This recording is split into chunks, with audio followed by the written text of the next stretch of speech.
నమస్తే, welcome to ANR studios. అసలు ఏం జరుగుతుంది బయట? ఓ పక్క చూస్తే భర్తని భార్య చంపడం, మరో పక్క చూస్తే భార్యని భర్త చంపడం. మేబీ ఇది ఒక ట్రెండ్గా నడుస్తుందేమో అనిపిస్తుంది. వరంగల్లో ఇన్సిడెంట్ గురించి అందరికీ తెలిసిందే. గత 4 రోజులుగా ఇది బాగా నానుతున్న ఇన్సిడెంట్. దీంట్లో అసలు నేరస్తులు ఎవరు అనే దాని గురించి ఇన్ని రోజులు ఒక సస్పెన్స్ అనేది ఉంది.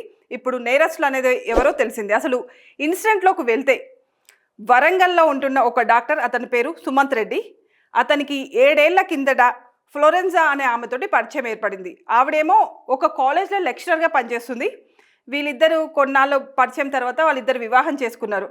వాళ్ళ మ్యారేజ్ అయ్యి ఇప్పటికీ 7 years అవుతుంది. సో ఆ తర్వాత ఆమె కొంచెం ఫ్యాట్ అవ్వడము, ఆ ఫ్యాట్ తగ్గించుకోవడం కోసం ఆమె ఒక జిమ్లో జాయిన్ అయింది.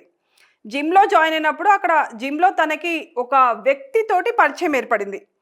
ఆ ఇద్దరి పరిచయం కాస్త సహజీవనంగా, అతని పేరు శామ్యూల్, ఈమె పేరు గుర్తుంచుకోండి ఫ్లోరెన్జా, అతని పేరు శామ్యూల్. సో ఫ్లోరెన్జా హస్బెండ్ పేరు సుమంత్ రెడ్డి, అతను ఒక డాక్టర్. సో శామ్యూల్కి ఈ ఫ్లోరెన్జాకి ఇద్దరి మధ్యలో సహజీవనం అనేది సాగుతూ ఉంది. అలా కొన్నాళ్ళు సాగిన తర్వాత ఒకరోజు ఈ సుమంత్ రెడ్డికి అనుమానం వచ్చింది. వీళ్ళిద్దరి మధ్యలో ఏదో సాగుతుందని అనుమానం వచ్చి ఆమెని మందలించిండు. ఏం చేస్తున్నావు, నువ్వు చేసేది కరెక్టేనా, మన ఇద్దరం లవ్ మ్యారేజ్ చేసుకున్నాం కదా, నువ్వేం చేస్తున్నావు అమ్మా అని గట్టిగా మందలించిండు.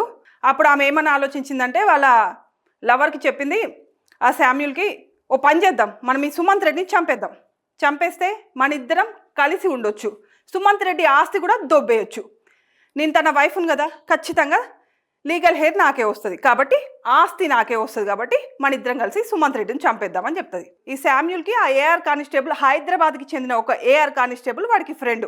వీళ్ళిద్దరి మధ్యలో జరిగిందంట, ఫ్లోరెన్జాకి వీడికి ఉన్న సంబంధం మొత్తం చెప్పారు. చంపేద్దాం రావాణి అని ఆ డాక్టర్ని చంపడం కోసం వీళ్ళిద్దరూ ఓకే అనుకున్నారు. ఆ ఏఆర్ కానిస్టేబుల్ పేరు రాజు. ఆ సుమంత్ ఏం చేసిండంటే వీళ్ళిద్దరి మధ్యలో ఉన్న అక్రమ సంబంధాన్ని నియంత్రించడం కోసం తన హాస్పిటల్ని వరంగల్ నుంచి కాజీపేటకి షిఫ్ట్ చేసిండు. తర్వాత అతను ఒక ఈవినింగ్ రోజు కాజీపేటలో వెళ్తున్న సమయంలో ఈ ఏఆర్ కానిస్టేబుల్ ఇంకా వీడు శామ్యూల్ ఇద్దరు కలిసి అతన్ని వెంబడించి అతన్ని కారు పైన దాడి చేసి కారు అద్దాలు పగలగొట్టి బయటికి గుంజి విచక్షణారహితంగా అతని తలపైన, ప్రైవేట్ పార్ట్లపైన కొట్టిరు. పరిస్థితి విషమంగా ఉన్న సమయంలో చుట్టుపక్కల వాళ్ళు చూసి హాస్పిటల్లో జాయిన్ చేశారు. జరిగిన విషయాన్నంతా కూడా చుట్టుపక్కల వాళ్ళు పోలీసులకు చెప్పారు. అయితే అక్కడ సీసీ కెమెరాలు ఉన్నాయి. ఆ కెమెరాల వల్ల మనిషి అన్నది ఎవరు కొట్టిరో తెలుసుకోలేకపోయినప్పటికీ దాడి జరిగిన విషయాన్ని అయితే పోలీసులు గుర్తించారు. తన కొడుకు సుమంత్ తోటి మంచిగా ఉండట్లేదు, వాళ్ళిద్దరి మధ్యలో సంసారంలో గొడవలు వస్తున్నాయని సుమంత్ వాళ్ళమ్మ పోలీసులకు చెప్పింది. పోలీసులు ఇక ఆ కోణంలో విచారణ చేసినప్పుడు ఈమె విషయం అంతా బయటపడింది. హాస్పిటల్లో చికిత్స పొందుతూ ఉన్నాడు కాజీపేటలో. పరిస్థితి అయితే విషమంగా ఉంది. మేబీ 50-50 ఛాన్సెస్ అని పోలీసులు చెప్తున్నారు. సో ఈ ఫ్లోరెన్జాకి ఎటువంటి శిక్ష పడితే బాగుంటుంది? ఆమెకి సహకరించిన ప్రియుడు శామ్యూల్కి, ఇంకా వాడికి సహకరించి చట్టం తన చేతిలోకి తీసుకున్న ఏఆర్ కానిస్టేబుల్కి ఎటువంటి శిక్ష పడితే బాగుంటుందో మీరు మాకు కామెంట్ రూపంలో తెలియచేయండి. మీకు ఇటువంటి వీడియోలు కావాలంటే please like, share, subscribe to ANR studios.